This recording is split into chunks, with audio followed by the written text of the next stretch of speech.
গগনের এক বিধবা পিসি ছাড়া আর কেউ নেই। দুজনের সংসার। পিসি শাক পাতা কুড়িয়ে কোনো রকমে দুজনের পেট চালায়। গগনও চেষ্টা চরিত্র করে, কিন্তু কাজ পায় না। তাই কখনো এর গাছের নারকেল ওর গাছের আম পেড়ে যা পায় তাই নিয়ে আসে। এই নাও। নারকেল? হ্যাঁ গো, বাণুজ্যদের ওই উঁচু নারকেল গাছটাতে কেউ তো উঠতে পারে না। আজ আমি উঠে নারকেল পেড়ে দিয়েছি বলে আমাকে একটা দিয়েছে। ও গগন, এভাবে যে আর চলে না বাছা। কি করব পিসি, আমাদের তো জমি জমাও নেই। আমারও আর খাটাখাটনির শক্তি নেই বাছা। হ্যাঁ পিসি, আমি কালই আবার কাজের সন্ধানে বেরোবো, যদি কেউ কাজ দেয়।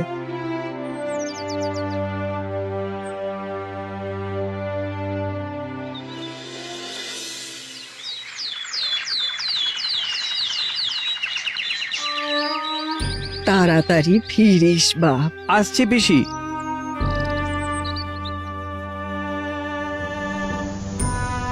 মজুর লাগবে গো, মজুর। দাদা দাদা, একটা কাজ দেবেন? না না, কাজ নেই, কাজ নেই। আমি যে কোনো কাজ করতে পারবো। আরে বললাম তো কাজ নেই, যাও এখান থেকে যাও। এভাবেই গগন এখানে যায় সেখানে যায়, কিন্তু কোথাও কোনো কাজ পায় না। হাঁটতে হাঁটতে এসে শেষে সে পৌঁছয় এক মরুভূমির দেশে। বাপ রে, এ কোথায় এলাম? চারিদিকে খালি বালি আর বালি। না, হতাশ হলে তো হবে না। যে করেই হোক আমাকে একটা কাজ জোগাড় করতেই হবে। ওই তো একজন আসছেন, ওনাকে জিজ্ঞেস করি। প্রণাম। কি চাই? একটা কাজ, যে কোনো কাজ। তা কি কাজ করতে পারো? যা যা বলবেন সব পারবো। কোথাকার লোক তুমি? আগে আমি ভিন গাঁয়ের মানুষ, ওই উত্তরের বাতাই গ্রামে আমার বাড়ি। তাহলে তো তোমাকে কাজে লাগানোই যায়। আমি যা বলবো তাই করতে পারবে তো? পারবো মালিক, পারবো। বাবা বাবা, বেশ বেশ বেশ বেশ। চলো তাহলে, এসো এসো, আমার পেছন পেছন এসো।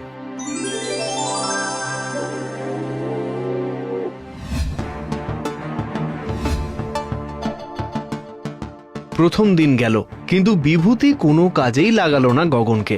এভাবে দ্বিতীয় দিনও গেল, তবু কোনো কাজের হুকুম এলো না গগনের কাছে। গগন ভাবলো তাকে বোধহয় ভুলেই গেছে মালিক।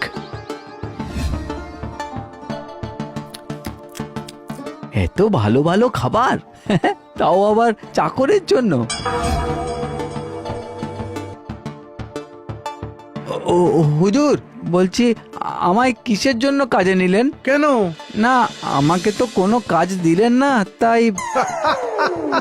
ওরে হবে হবে, সময় এলেই হবে। দুদিন পরে দড়ি আর বালতি নিয়ে গগনের সামনে হাজির হয় বিভূতি। নে এগুলো ধর, চল তোর কাজ এসেছে।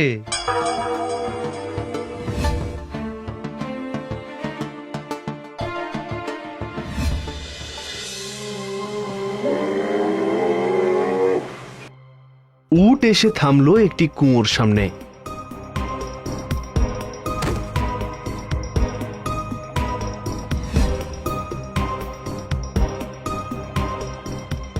এখানে কি কাজ হুজুর? আছে আছে। এবার ওই বালতি দড়ি ধরে কুয়োয় নেমে যা দেখি। কুয়োয় নামবো? হ্যাঁ। কুয়ো থেকে কিছু পড়ে গেছে নাকি, কি জানি।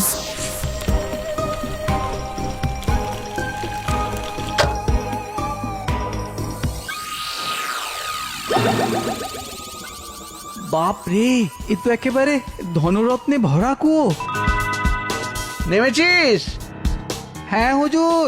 আচ্ছা, দে দে দে, এবার বালতি করে যতটা পারিস ওগুলো ভরে দে। হ্যাঁ হ্যাঁ হুজুর, দিচ্ছি।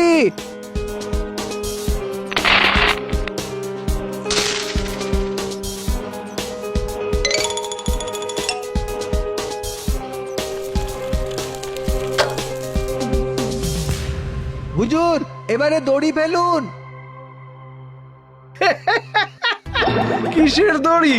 আগে আমি উঠবো তো। এই চারপাশটা ভালো করে দেখেছিস? হ্যাঁ, ও বাবা গো, এগুলো কি? এ কিসের হাড়? মানুষের। ওই কুয়োয় একবার যে নামে না, সে আর ওপরে উঠতে পারে না, বুঝলি? একে বলে মরণ কূপ। হুজুর, হুজুর এমন করবেন না হুজুর, আমার বিধবা পিসি আমার জন্য বাড়িতে অপেক্ষা করছে। আর কি করবি বল, তুইও মরবি আর সেও তোর পথ চেয়ে বসে থাকতে থাকতে একদিন মরে যাবে। এমন করবেন না, আপনি যা বলবেন আমি তাই করব। আমাকে তুলুন হুজুর। না না না, তোর কথায় বিশ্বাস করে আমি আমার এই গুপ্তধনের কুয়োর গুপ্তধন লোককে বিলিয়ে দিই আর কি। হ্যাঁ, চলি রে। যাবেন না হুজুর, হুজুর শুনুন।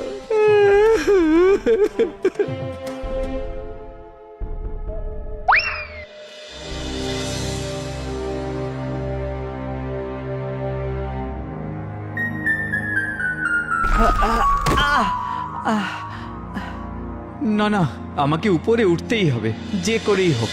গগন, গগন তুই মনে কর তুই কিভাবে উঁচু নারকেল গাছে উঠতিস। মনে কর গগন, ভয় কিসের? তুই পারবি, পারবি, তুই পারবি। আমাদের হয়ে তুমি প্রতিশোধ নাও গগন। কে কে কে কে? আমরা এই কুয়োয় পড়ে থাকা মৃত আত্মা, আমাদের মুক্তি দাও। আমাকে পারতেই হবে, পারতেই হবে। পারবে, পারবে গগন, তুমি পারবে। হ্যাঁ হ্যাঁ, পারবই। ওঠো, ওঠো গগন। আমি আসছি, আমি আবার ফিরে আসবো, চিন্তা করো না।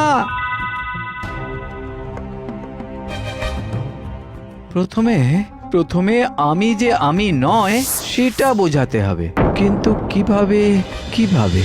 গগন ভাবতে থাকে কিভাবে নিজের পরিবর্তন করা যায়। হঠাৎ দূরে শুনতে পায় যাত্রার আওয়াজ।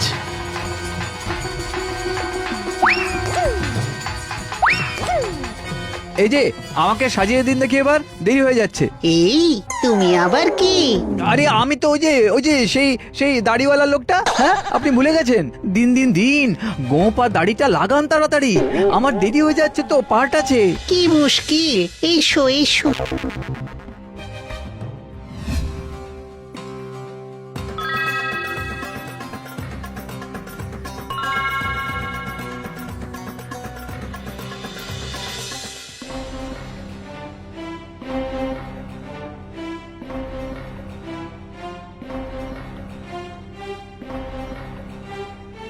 মজুর নেবেন হুজুর, মজুর?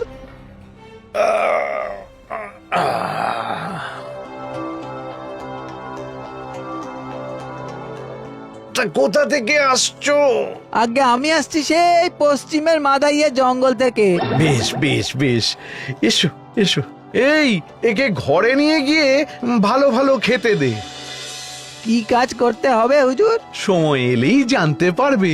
যাও যাও। দিন ফুরোতে না ফুরোতেই আরেকজন। একদিন আবার ডাক এলো গগনের। সেই দড়ি বালতি বস্তা নিয়ে উটের পিঠে চলল বিভূতি ও গগন। এবার গগনের বুদ্ধিতে চলে। না না হুজুর, এই দড়ি ধরে নামলে দড়ি ছেড়ে আমি পড়ে যাব যে। আরে কি মুশকিল! আহা, আরে বলছি তো পড়বি না, এই দড়ি অসম্ভব শক্ত। না না হুজুর, আমার ভয় করছে। আরে আরে, কত মানুষ এই দড়ি ধরে নিচে নেমেছে। আমি বুঝতে পারছি না। হুজুর, আপনি একবার ওই বালতিতে বসে ঝুলে দেখিয়ে দিন, তারপরে আমি নামতে পারবো। ও আচ্ছা আচ্ছা, বেশ বেশ বেশ, আমি দেখাচ্ছি। হ্যাঁ, তুই দেখে নে, তারপরে নামিস।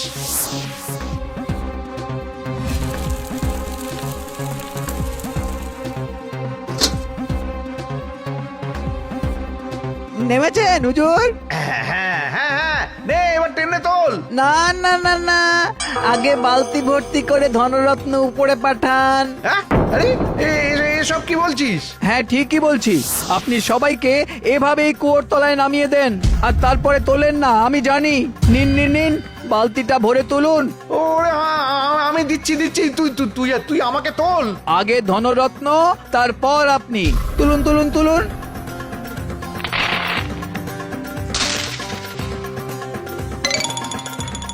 গগনের কথা শুনে বিভূতি বালতি করে ধনরত্ন পাঠিয়ে দেয়। ওরে আমাকে তোল তোল, আমাকে তোল, আমাকে ফেলে যাস না। তা কি আর হয়? এবারে আপনি ওখানেই পচে মরুন, ওটাই আপনার শাস্তি। আমি চললাম। এরপর গগন সেই ধনরত্ন নিয়ে পিসির কাছে যাওয়ার আগে শহরের প্রত্নতাত্ত্বিকদের কাছে এই গুপ্তধনের খবর জানিয়ে দেয়। অফিসাররা এসে বিভূতিকে তোলে ও সমস্ত ধনরত্ন জনগণের স্বার্থে ব্যবহার করে।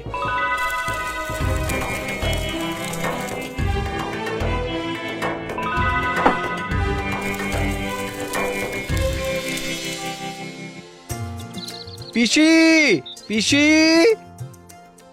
পিসি, আর কাজ খুঁজতে হবে না। এই দেখো। ওরে বাবা রে, হ্যাঁ রে, এসব কোথায় পেলি? আরে সব বলবো, এখন তো চলো, খুব খিদে পেয়েছে গো, খেতে দেবে চলো। চ চ চ, আমাদের দুঃখের দিন এবার ঘুচলো, কি বল বাবা? হ্যাঁ গো হ্যাঁ।